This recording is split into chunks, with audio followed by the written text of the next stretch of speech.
నేర్చుకుంటున్నప్పుడు వివేచన దృష్టి కలిగి ఉండండి. యోహాన్ రాసిన మొదటి పత్రిక 2వ అధ్యాయము 21 నుండి 25 వరకు. యేసు క్రీస్తు కాడని చెప్పువాడు తప్ప ఎవడబద్ధికుడు? తండ్రిని కుమారుని ఒప్పుకొనని వీడే క్రీస్తు విరోధి. కుమారుని ఒప్పుకొనని ప్రతివాడును తండ్రిని అంగీకరించువాడు కాడు. కుమారుని ఒప్పుకొనువాడు తండ్రిని అంగీకరించువాడు. యోహాన్ రాసిన మొదటి పత్రిక 2వ అధ్యాయము 22-23 వచనాలు. జన్మతః అమెరికన్లు అయిన వారి యొద్దకు మిషనరీగా వెళ్ళిన ఓ వ్యక్తి ఓసారి కొత్తగా క్రైస్తవుడైన ఓ భారతీయ మిత్రునితో లాస్ ఏంజల్స్ నగరంలో ఉన్నాడు. వారు ఓ వీధిలో నడుస్తూ ఉండగా మూల వద్ద చేతిలో బైబిల్ పట్టుకొని బోధిస్తున్న ఓ వ్యక్తిని దాటి వెళ్ళారు. ఆ మిషనరీకి అతడు ఆ తప్పుడు మతశాఖకు చెందినవాడని తెలుసు. కానీ ఆ భారతీయుడికి బైబిల్ మాత్రమే కనిపించింది. అతడు ఆ సందేశం వినడానికి ఆగిపోయాడు.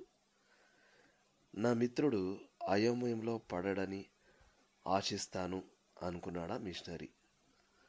అతడు ప్రార్థించడం మొదలుపెట్టాడు. కొద్ది నిమిషాల్లో ఆ భారతీయుడు ఆ గుంపును విడిచి తన స్నేహితుడైన మిషనరీని చేరుకున్నాడు. ఆ బోధకుని గురించి మీకేమనిపించింది? అడిగాడు ఆ మిషనరీ. అతడు మాట్లాడుతున్నంతసేపు నా హృదయంలో ఏదో అబద్ధికుడు అబద్ధికుడు అని చెబుతూనే ఉంది అన్నాడతను. అతని హృదయంలోని ఆ ఏదో అనేది ఏదో కాదు గాని ఒక వ్యక్తి, దేవుని పరిశుద్ధ ఆత్మ.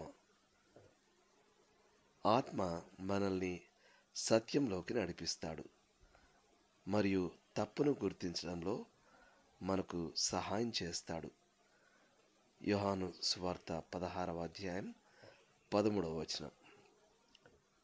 ఎందుకంటే దేవుని ఈ అభిషేకం అసత్యం కాదు, ఆత్మయే సత్యం.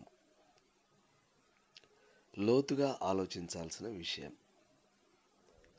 తెలివిగా వేషం మార్చుకున్న అబద్ధాన్ని ఎవరైనా ప్రకటిస్తున్నప్పుడు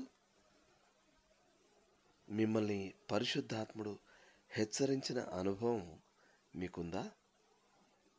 ఆత్మ మీతో ఎలా మాట్లాడాడు? ఆమేన్.